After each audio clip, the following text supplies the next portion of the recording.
كيف حالك عمو؟ شو عم بتساوي؟ تلحب حديد؟ شو يعني بتلحب حديد؟ حديدي هاي عمو ممكن تحكي لي شو هي الأدوات اللي بتستعملها هون بالمحددة؟ في كتير ادوات بنستعملها بالمحددة. في عندك مثلا زميل، شاكوش، طيب زاوية، في عندك ديسك. بالحديد شو ممكن نعمل؟ كل كل شيء؟ بواب. شو كمان؟ تخت بنفع؟ ينفع تخت.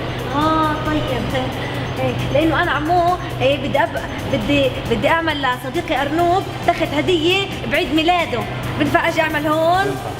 طيب عمو انت مين علمك؟ انا ابوي حداد. ابوك حداد؟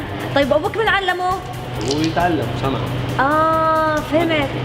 عمو هاي الماكينه كيف يعني بتشتغل؟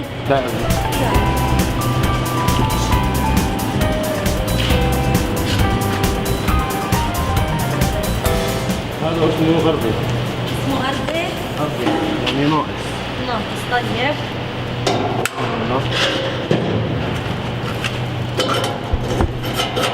طيب هذا اسمه زائد. هذا اسمه زائد. هذا عشان الحديد بوصل كهرباء. بدك تمسكي هاي عشان عينيك ما يصيرش عليها شيء. ليش يعني بحطوها؟ هاي بحطوها عشان العينين يعني احنا ممنوع نشوف هذا بعينينا؟ ايوه. ليش ايش بيعمل؟ بيعمل ضعف نظر. بصير عينيك يحرقوكي. فهمت. هلا علي ايش بساوي؟ طيب يلا تمام. طيب يلا طلع لنا اكثر.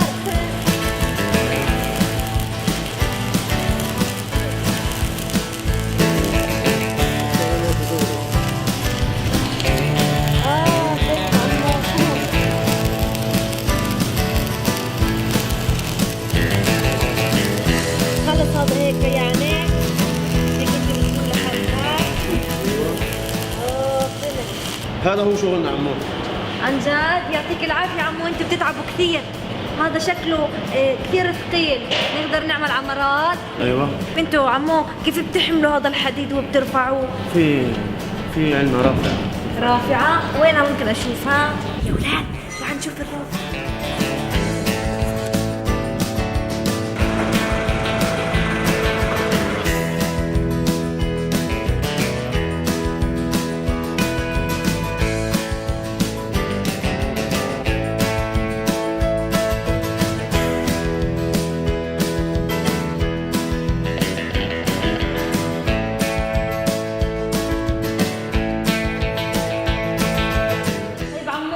شكرا لك كثير كثير كثير لانك اعطيتني كثير معلومات. هلا عمو. طيب عمو بدي اسالك سؤال. بنفع اجي اشتغل عندك؟ اهلا وسهلا. طيب بكره بنفع ابلش؟ طيب يلا يعطيك العافيه عمو. باي عمو. يا ولاد هسه انا بدي اروح احكي لارنوب شو صار معي اليوم. يلا باي.